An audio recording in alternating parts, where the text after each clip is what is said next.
한번 따라해 볼까요? 로마에서도 증거하여야 하리라.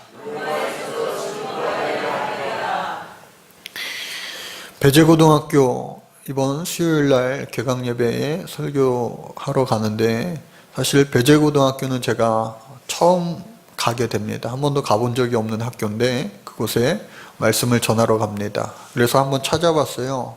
보니까 배재학당이 전신입니다. 1885년 감리교 선교사였던 아펜젤러 선교사가 인천 제물포항에 내려서 얼마 있다 이미 들어와 있던 스크랜턴 의료선교사와 함께 교육선교를 시작하게 되는데, 그것이 바로 오늘날 배재학당, 배재학원의 전신이 됩니다.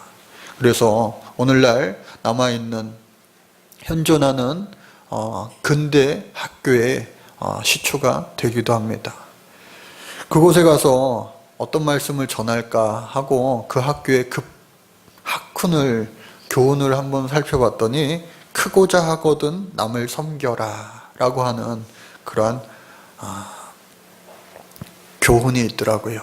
그래서 아하, 그래, 크고자 하거든 남을 섬겨야지. 얼마 전부터 유행하였던, 종교계뿐만 아니라 정치계에서까지 유명하였던 서번트 리더십, 즉 종의 리더십, 그것이 이미 1885년 전서부터 이 학교의 교훈이었구나, 정신이었구나 하는 것을 알기도 하였습니다. 물론 예수님 마태복음에서 말씀하신 그 말씀을 따라서 한 것이죠. 제가 대학교 때 거창에 있는 거창고등학교에 방문한 적이 있습니다. 그때도 이미 우리나라의 명문학교로 이름을 날리던 그 유명세를 떨치던 때였습니다. 그리고 어느 순간부터 정말 전국에 있는 학생들이 가고 싶은 학교, 이 거창고등학교가 되기도 하였는데, 그 거창고등학교 역시도 기독교 사립 명문학교입니다. 잠언 1장 7절의 말씀, 여호와를 경외하는 것이 지식의 근본이라고 하는 교훈을 갖고 있습니다. 그런데 그 학교에 재미난 학생들을 위한 10계명이 있습니다. 소위 말하는 직업 10계명이라고 해서 직업을 찾는 데 있어서 이 10계명을 지키세요 라고 가르치고 있더라고요. 근데 이것을 살펴보면요, 사뭇 우리가 생각하는 직업을 원하는 그런 마음과 조금 다르다라고 하는 거예요. 여기 보시면은 1계명이요, 월급이 적은 쪽을 택해라 라고 말하고 있습니다. 또 두 번째는요, 내가 원하는 곳이 아니라 나를 필요로 하는 곳으로 가라. 이건 어느 정도 납득이 가는 것 같아요. 또 3계명은요, 승진의 기회가 거의 없는 곳으로 가라. 그리고 4계명은요, 모든 것이 갖추어진 것을 피하고 처음부터 시작하는 황무지를 택하라고 말하고 있습니다. 또 5계명은 앞을 다투어 모여드는 곳은 절대 가지 마라. 아무도 가지 않는 곳으로 가라 말하고 있고요. 또 6계명은요, 장래성이 전혀 없다고 생각되는 곳으로 가라. 가지 말라가 아니고 가라. 또 7계명은요, 사회적 존경 같은 건 바라볼 수 없는 곳으로 가라. 또 이어서 8계명은요, 한 가운데가 아니라 가장자리로 가라. 그리고 9계명은요, 부모나 아내가 혹은 약혼자가 결사 반대를 하는 곳이면 틀림없다. 의심치 말고 가라. 마지막 10계명은 왕관이 아니라 단두대가 기다리고 있는 곳으로 가라. 이렇게 10가지 10계명, 직업 10계명을 학생들에게 나누고 있다고 그래요. 언뜻 쉽게 이해가 가지 않는 부분도 있기도 합니다. 그런데 오늘 말씀을 준비하면서 아하, 이 말씀이, 이 내용이 바로 넓은 문으로 가지 말고 좁은 문으로 가라. 예수님 말씀하셨던 마태복음 7장 13절 14절 말씀해 보니까요. 좁은 문으로 들어가라. 멸망으로 인도하는 문은 크고 그 길이 넓어 그리로 들어가는 자가 많고 생명으로 인도하는 문은 좁고 길이 협착하여 찾는 자가 적음이라 말하고 있습니다. 즉 넓은 문들, 화려한 문들, 좋은 문들, 사람들이 많이 가고 싶어하는 그 문들 대신에 오늘 예수님께서는 저와 여러분들에게 좁은 문으로 들어갈 것을 말하고 계시는 거예요. 지난주에 우리 사도 바울은 스스로 하나님의 뜻에 순종하여 복음을 전하기 위하여 고난당할 것을 뻔히 알면서도 예루살렘으로 가서 예견된 고난을 당하게 됩니다. 많은 사람들이 그를 만류했어요. 가지 말라고 했어요. 넓은 길로 가지 왜 좁은 길로 가냐고 말하였지만 나는 좁은 길로 가여야 하리라. 그곳에서 예루살렘에서 복음을 전하여만 합니다. 하고 만류하는 이들을 뿌리치고 예루살렘으로 갔습니다. 실제로 예루살렘에 가서 많은 고난을 당하게 되었어요. 오늘 말씀 보니까 로마의 천부장이 산헤드린 공의회 의원들을 소집을 하여 정식 재판을 합니다. 이 공의회라고 하는 것은요, 당시에 유대인 지도자들 70명과 그리고 대제사장, 그가 의장이 되어 총 71명이 민사적인 그리고 형사적인 모든 재판을 하는 그러한 최고의 재판 자리였습니다. 그곳에서 이 바울이 재판받게 된 거예요. 자기 자신을 변호합니다. 사랑하는 이스라엘 여러분, 유대인 여러분, 저도 유대인입니다. 저는 하나님의 말씀을 줄곧 잘 섬기기 위하여 살아왔습니다. 지금도 마찬가지입니다. 저는 하나님의 뜻에 반하는 것이 없습니다. 라고 말하면서 내가 만난 예수님을 전하려고 하자. 그 사실을 알고 있던 대제사장이 뭐라 말하느냐? 저의 입을 치라! 명합니다. 여러분, 예수님께서 한쪽 뺨을 맞으면 다른 한쪽 뺨을 내밀라 말씀하셨지만 당시에 이 뺨을 맞는다는 것, 오늘날도 마찬가지죠. 입을 맞는다는 것, 인격적인 모욕에 해당되는 겁니다.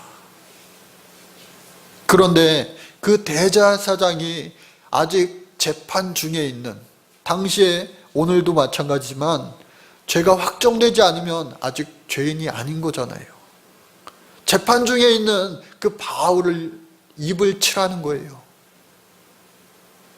그런데 사도 바울도요, 이에 만만치 않게 대응합니다. 예수님은 한쪽 뺨을 맞으면 한쪽 뺨을 대주라고 말씀하셨는데, 용서해 주라고 말씀하셨는데, 이 사도 바울의 반응은 사뭇 달랐어요.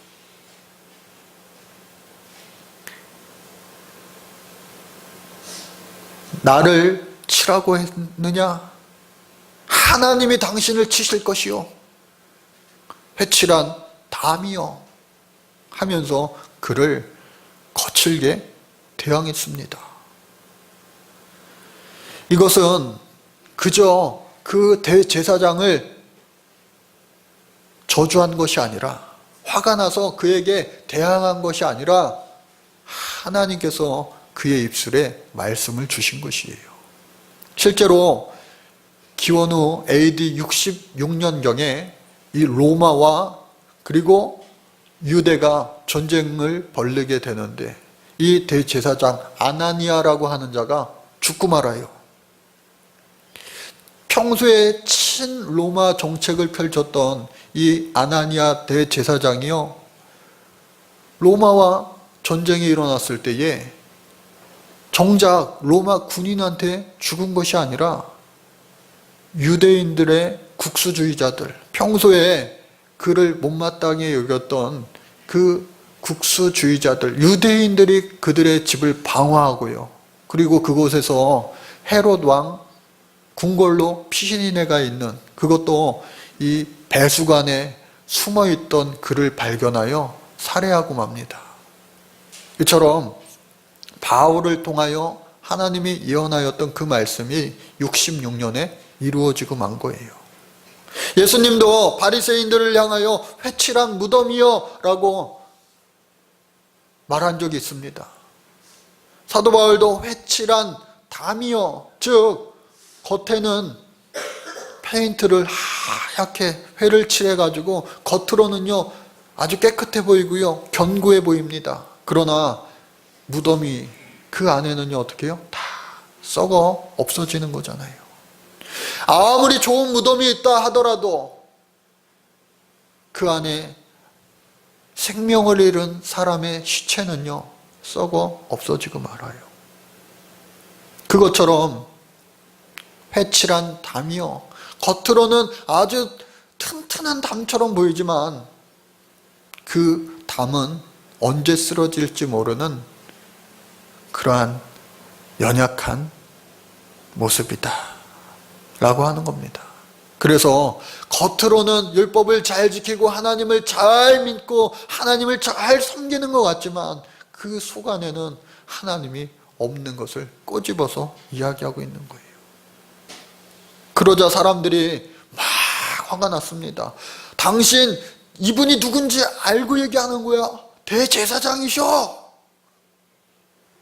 사도 바울이 깜짝 놀랐어요. 나는 그가 대제사장인지 모르고 한 말입니다. 왜? 율법에 나란 일 맡은 자들을 공경하라 되어 있으니까. 왜? 재정일치 사회에 하나님이 택한 사람을 공경하라, 잘 따르라. 나는 그가 대제사장인지 모르고 한 말입니다. 그러나 내가 한 말이 아니라 하나님께서 내 입술을 빌려 하신 말이다 라고 하는 거예요. 이윽고 이 사도 바울은요 계속해서 자신을 변호합니다. 당시에 이 의회 의원들은요 한 절반 정도가 바리새인, 그리고 절반 정도가 사두개인이에요.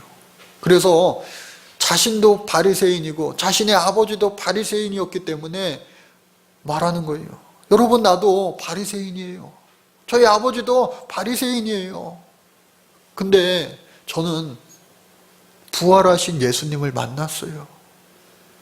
저도 예수님 만나기 전에는 혈기 가득하여 예수 믿는 자들을 감옥에 가두던 그런 일을 앞장서서 하는 사람이었는데, 다메섹에서 사울아 사울아 어찌하여 나를 핍박하느냐, 주여 네 신이 오니까 나는 내가 핍박하는 예수니라. 그 부활하신 예수를 나는 만났기 때문에 이제는 그 예수님을 전하러 다닙니다. 그러니까 바리새인 중에 일부가 그럴 수도 있겠는데 하면서 바울의 편을 들자, 반대쪽 사두개인들은요 특징이 뭐예요? 바로 부활이 없다, 천사가 없다, 영이 없다 말하는 사람들이 바로 사두개인들이에요. 이 사람들이 막 반발하는 거예요. 더 크게 반발하는 거예요. 이것은 지금 사도 바울과 그들의 싸움인 동시에 바리새인과 또 사두개인들의 당싸움이 돼버린 거예요. 그리고 막 목소리가 커집니다. 고성이 오갑니다 하면서 분위기가 더 힘들어지는 거예요. 그때에 누구 때문에 일이 벌어졌느냐? 사도 바울 저자 때문에 이렇게 지금 엉망이 된 거 아니야? 하면서 사도 바울을요 막 에워싸고 밀치고 막 그렇게 난리 중에 난리가 난 거예요. 이에 천부장이 안 되겠다, 저 바울을 빨리 저들의 무리에서 끄집어내라, 저가 찢기움을 당하겠다. 여러분, 여기 찢기움을 당하겠다라고 하는 헬라어 단어는요 디아스파스테라고 하는 말입니다. 디아스파스테. 이 말은 뭐냐? 이 컵이 있으면은 물이 있잖아요. 물을 쏟아 부으면은 이 물을 다시 이 컵 안에 온전히 담을 수가 없어요. 담는다 하더라도 이 물을 마실 수 없고요. 그리고 이 컵 자체가 땅에 떨어져 깨져 버리면 이것을 어떻게 다시 꿰어 맞출 수가 없잖아요. 이처럼 이 디아스파스데라고 하는 말은 산산조각 난다고 하는 말이에요. 다시 회복할 수 없을 정도로 망가진다고 하는 그 뜻입니다. 사람들이요, 이 사도 바울을 애워싸고 갈기갈기 찢으려고 하는 그 상황에서 천부장이 그를 다시 군사들을 시켜서 영문 안으로 데리고 온 거예요. 여러분, 바울은요, 계속해서 예수님을 따라서 좁은 문을 택한 사람이었습니다. 계속해서 더 좁은 문을 택한 사람이었어요. 주님이 원하시는 길로만 가려고 했던 사람이었습니다. 그렇다면 하나님께서 놀라운 축복을, 기적을, 은혜를 베푸셔야만 되는데 좁은 문 뒤에 시온의 대로가 열린 것이 아니라 오히려 예수님 걸어가신 골고다의 길, 가시밭길이, 십자가의 길이 펼쳐진 거예요. 저 여러분들도 세상 살아갈 때에 넓은 문이 있습니다. 그리고 좁은 문이 있어요. 세상 사람들은 넓은 문을, 화려한 문을, 누구나 다 부러워하는 문을 가고 싶어 하지요. 그러나 사도 바울처럼 우리가 가야 할 길은 바로 좁은 문이라고 하는 거예요. 비록 그 좁은 문을 열고 들어갈 때에 그 길은 험한 길, 험로가 된다 할지라도 오늘 사도 바울은 그 좁은 문을 통하여 예루살렘에 갔을 때에 오늘 본문에서 말씀처럼 이와 같이 갈기갈기 찢겨질 만큼의 아픔을 경험했어요. 그런데 우리 하나님은 살아계시기에 그날 밤 그가 홀로 감옥 안에 있을 때에 찾아와 주신 거예요.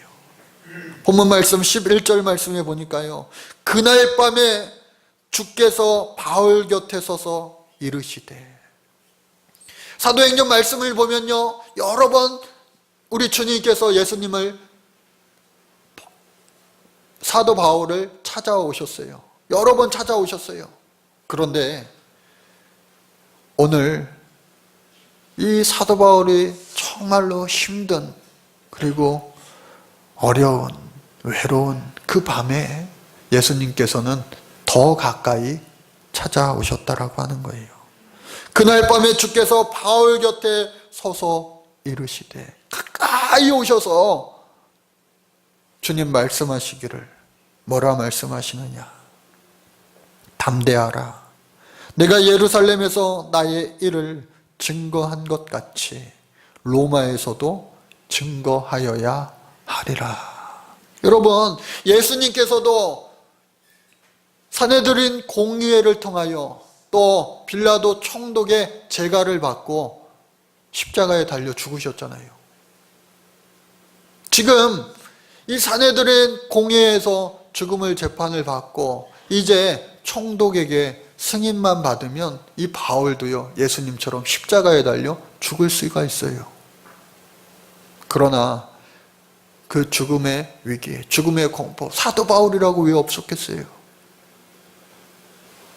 그런 그에게 예수님은 찾아가셔서 네가 지금 예루살렘에서 말씀을, 복음을 전한 것 같이 저 멀리 있는 로마에 가서도 이 복음을 전하여야 하리라. 즉, 이 바울을요, 우리 주님께서는요, 살려주실 뿐만 아니라 그토록 가고 싶어 했던 로마에 가서 복음 전하는 일을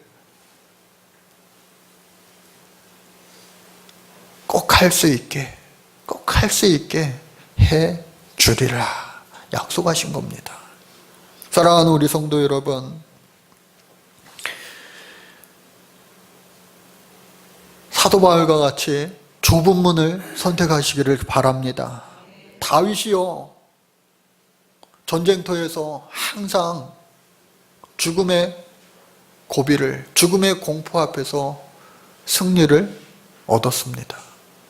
처음 그가 전쟁터에 나갔을 때도 골리앗과 맞서 싸워야만 됐어요. 이길 수 없는 승부였어요. 그러나 그곳에서도 다윗은요, 좁은 길로 가서 그 물맷돌로 인하여 거구 골리앗을 쓰러뜨렸습니다. 그러나 그가 승승장구하여 안락한 왕궁에서 그는 타락하고 말았어요. 좁은 길로 갈 때 주님 함께 하시지만 넓은 길로 갈 때, 화려한 곳에 있을 때 그는 실수하고 말았습니다. 오늘도 저와 여러분들을 우리 주님께서는요, 좁은 길로 오라고 말씀하세요. 이제 얼마 있으면 우리 교회 오셔서 말씀 전하실 최하진 박사님, 그는 한국의 카이스트 대학에서 박사학위를 받았습니다. 그리고 그분은 미국에 가서 아이비리그에 속하는 그 명문 스탠포드 대학에서 포스트 닥터 학위를 받았어요. 그리고 좋은 제안이 들어왔습니다. 스탠포드 대학에서 노벨상을 받은 사람들이 그 학교의 출신이 많죠. 그 명문 학교에서 당신이 이제 우리 학교의 교수가 되어주시오 라는 교수직을 제안받았어요. 누구나가 다 들어가고 싶어하는 넓은 문입니다. 좋은 문이에요. 커다란 문이에요. 화려한 문이에요. 그러나 그 전에 하나님과의 약속이 있었기 때문에 그 학교의 교수직을 포기하고 척박한 땅, 저기 중국으로 가서 학교를 만들게 되었어요. 그리고 오랫동안 그곳에서 사역을 하고 있는데 그 사역의 놀라운 열매가, 비록 좁은 길, 가시밭길, 힘든 길이지만 사도 바울과 함께 하셨던 우리 주님께서 놀라운 열매를 거두게 하신 것처럼 그 선교사님에게도 놀라운 열매를 거두고 계세요. 저와 여러분들에게도 좁은 길로 가라 명하시지만 그 좁은 길로 가라 명하시고 그 길이 가시밭길일지라도 위로해 주시고 새 힘 주시고 그 길을 능히 건너게 하시며 결국은 빛난 면류관을 또 좋은 상급을 주님으로부터 얻게 될 우리 그날을 생각하면서 이 땅의 모든 길 가운데 주님 원하시는 길로만 걸어갈 수 있는 저와 여러분들 우리 모두가 되시기를 주의 이름으로 간절히 축복합니다. 하나님 감사합니다. 오늘도 주 앞에 나왔습니다. 좁은 문을 택하여 오늘 이 자리에 있는 줄로 믿습니다. 오늘도 승리하게 하셨사오니 주님 주신 은혜 가지고 새 힘 가지고 이번 한 주간도 승리하며 살아갈 수 있도록 주님 축복하여 주옵소서. 예수님 이름으로 기도드립니다. 아멘.